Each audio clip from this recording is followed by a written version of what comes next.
not gone back to secular music, and I'll tell you why. Secular music is like junk food to your spirit, man. Okay, if you eat junk food all day, you're gonna feel tired, you're not gonna have energy, you're gonna feel nasty, and you're going to be unhealthy. You can eat it for a long time, but eventually it's gonna catch up to you. And this is how I look at things like secular music or music that isn't Christian, is you're feeding your spirit this. It's literally going in your ears, in your ear gates, and you're allowing that into your spirit, and subconsciously it's affecting you. You might not even realize it, but it's affecting you. Especially now with how much music is lustful, is about alcohol, is about drugs, that is affecting your spirit. That is influencing your spirit. There's a reason why these secular artists have specific lyrics. They're influenced by demonic powers and by demonic spirits. It's not by chance that they're always singing about crazy demonic stuff. And you have here suburban moms and dads driving down the street talking about shooting up the block, doing drugs, sleeping around. I mean, the music is just filthy in the time that we live in right now. So I personally can't reconcile how somebody who's a follower of Jesus, who has surrendered everything to him, including their ears, Romans 12 says give your body to God, would think that it's okay to listen to ungodly music. Hey, plus a 2024, you piece of shit!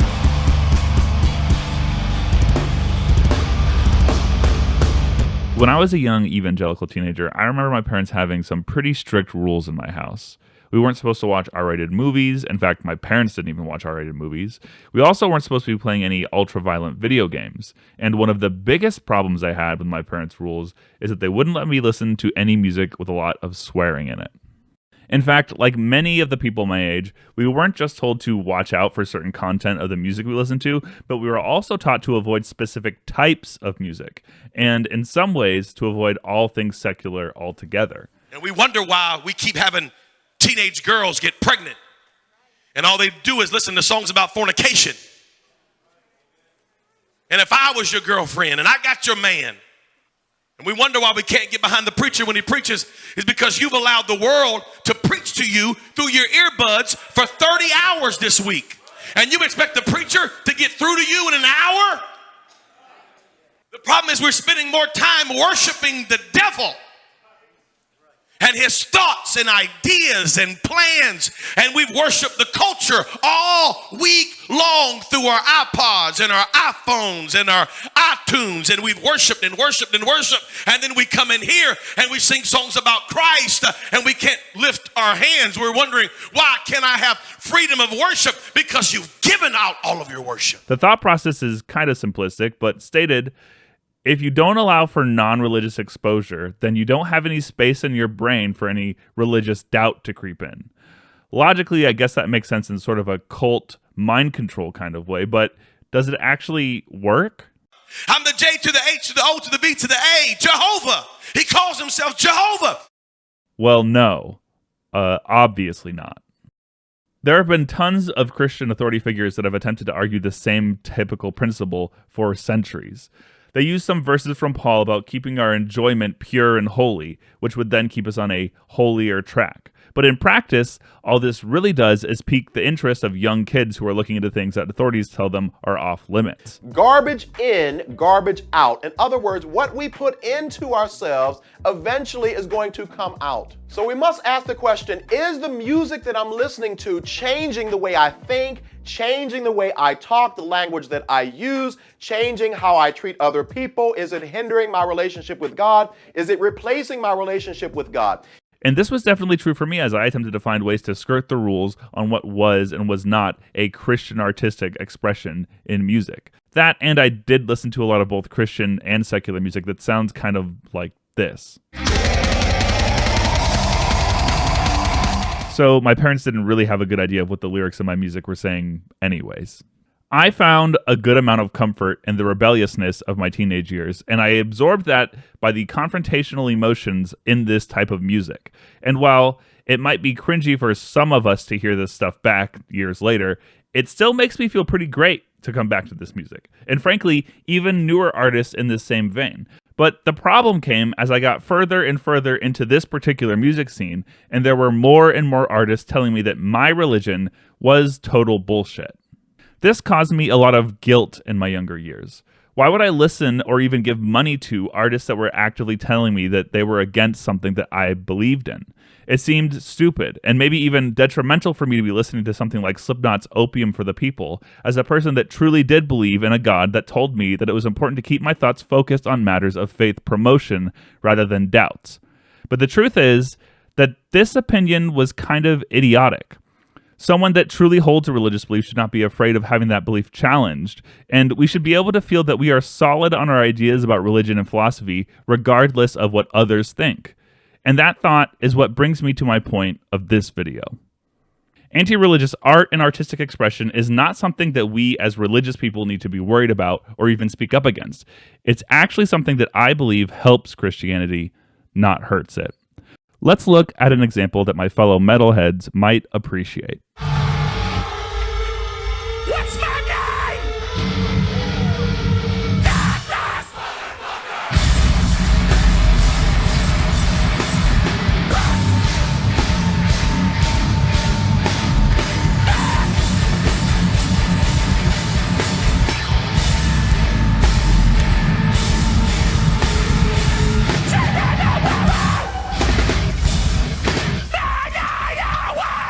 Knocked Loose has experienced an astronomical increase in popularity recently, and even though I have been following them since they put out A Different Shade of Blue a couple years back, I was pretty surprised when I saw they put out their newest album, which is called You Won't Go Before You're Supposed To, and the album art featured a giant lit-up cross illuminating this dark and dreary forest with this lonely woman who was also looking actually pretty confused. It looks pretty religious. This album is dedicated to the themes of questioning and occasionally antagonizing religion and the church and religious beliefs, but also just generally being angry about stuff, which, you know, is kind of how this genre of music works anyways. But more specifically, the tracks on this album often reference religious emotional connections, specifically to a Southern evangelical worldview, wherein the writer of these songs sees religion as a crutch for those that utilize it to harm others rather than to help. Before this album released, Knocked Loose released a single called Blinding Faith, and despite it being a short 3 minutes long, this song absolutely destroys the listener, both with aggressive and anxiety-inducing guitars, but also with relentlessly angry vocals.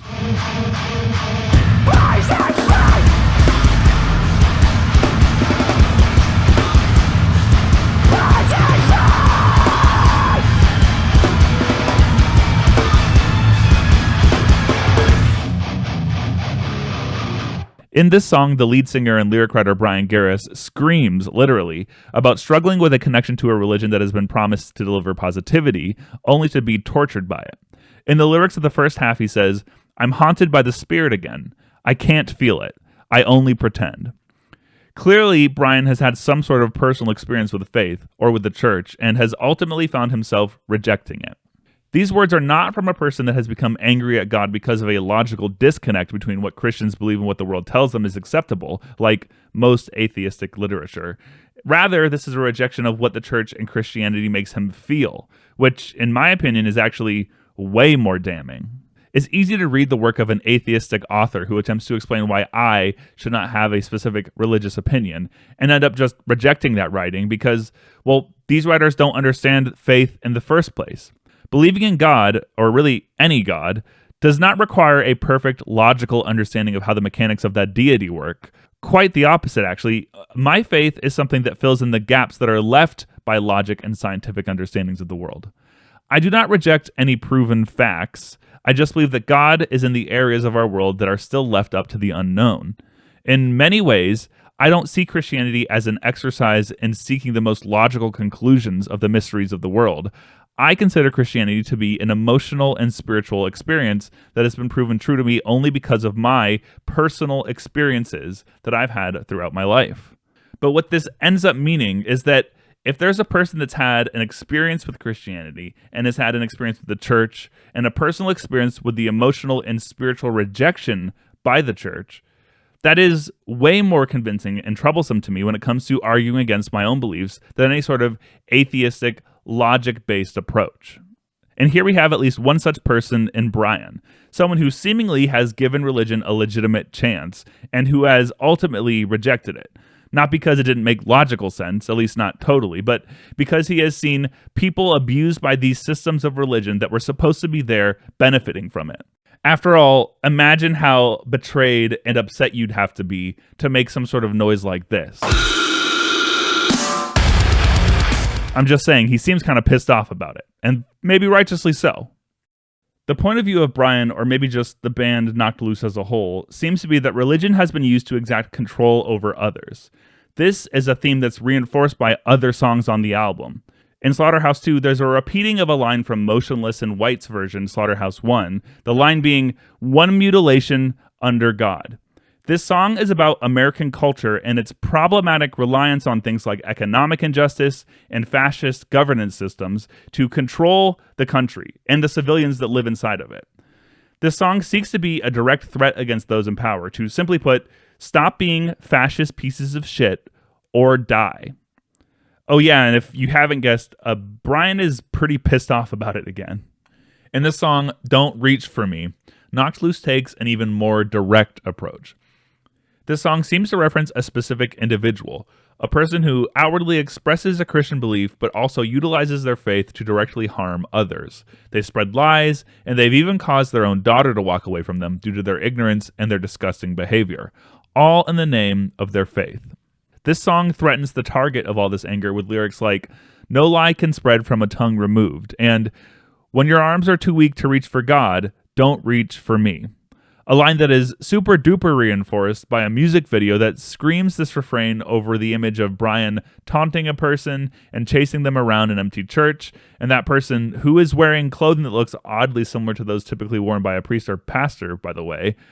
At the end of this video, this person has been strung up from the ceiling, and a band member on the very last note of the song cuts the rope that is keeping them held up.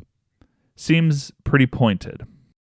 So what does one do with this kind of artistic expression, which so aggressively confronts the problems of their own belief system? Well, I can tell you that, probably with no surprise on your end, that as a young teenager in this scene, I would have probably felt pretty guilty about listening to this type of music, or maybe this album in general. And if my parents had their way, they probably wouldn't have been too keen on me listening to it at all. But now I actually think I kind of disagree with my past self, as I said before. Songs that are antagonistic against Christianity, like these ones, should help us come to terms with some of the real-life flaws that the church exhibits on a regular basis. In my opinion, when we really take in the summation of all the lyrics on this album, and also all the feelings and emotions expressed through the music on this album, they're all kind of pointed at and revolving around people who practice the religion of Christianity, especially more so than being pointed at God directly. And I mean, sure, maybe there are some doubts and questions about who God is expressed on here, or maybe even whether or not God is a net benefit to the world. But that can really, in my mind, only be seen as a reflection of the people who believe in that God in the first place, rather than a negative reflection on that God on an intellectual level. I don't actually think Brian Garris, or the Knocked Loose crew in general, has really said anything all that controversial here. Sure, they're saying it in a way that is a lot more antagonistic and maybe even violent than I would, but I actually mostly agree with Brian's lyrics on this album. The church has had a habit in the past of propping up trash people to represent it. Now, part of that is because the church is just made up of people and people suck, so naturally some of the people that run the church will also suck as a result. But another part of this is due to the church being willfully ignorant, or even just stupid, about how they allow people to manipulate others through the faith in order to get ahead, or to promote themselves, or even to specifically target and abuse people. The church is guilty of problematic behavior, and it sometimes does promote bad cultural forces that oppresses and harms individuals. That's all true. This album is not a bashing of God directly, or even a bashing of what the church is supposed to be. If anything, it's a critique of how the church fails to live up to its own projected standards.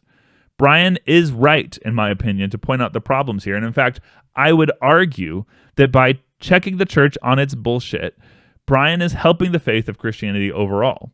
And the crazy thing is that Brian knows this, and he has stated publicly his experience with Christianity in the past. But I felt like there were things that happened in my life where a God was undeniable. And I had this epiphany of like, okay, so I do believe in God. It's just like all the rules that you all attach to it that I like don't fuck with. You know what I mean? I do believe in God. That doesn't mean I don't like beef him. You know what I mean? Like, it doesn't mean I don't always agree with him.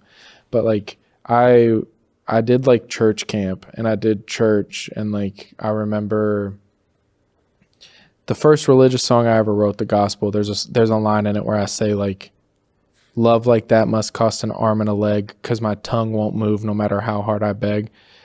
It's like not really a metaphor. It's about like, I went to church camp. They did the like whole come up to the altar and like offer your soul to God and Jesus, and he will speak through you and you'll speak in tongues and like, Oh, wow. Like real. and all these young kids went and spoke in tongues, and like my cousin was one of them. She like had like this experience, and I remember I was just like, I want that, and apparently I need that if I'm gonna be like you all. Like that's like they spoke about it like that was the, if you're ready, he'll speak through you. So like I remember all the kids leaving and me staying and just like crying and just being like, it's not happening. I'm praying, it's not happening. But actually, you were just fucking not buying Just it. normal. Yeah. This channel has spoken at length about all of the ways that the evangelical church has promoted non-Christian or just terrible Christian theology and ideology, much to the detriment of how real people view and experience the church overall. Because of how churches, especially evangelical churches and especially in the South, have purposefully acted cultically and shittily to real Christians just trying to love and help others like God has commanded, that has led Christianity to become more of a joke than ever. So how should the church take antagonistic or even anti-religious sentiments and rhetoric from the arts and from individuals like Brian Garris? I think they should take it on the chin, and maybe even the church should ask itself, does this criticism have merit?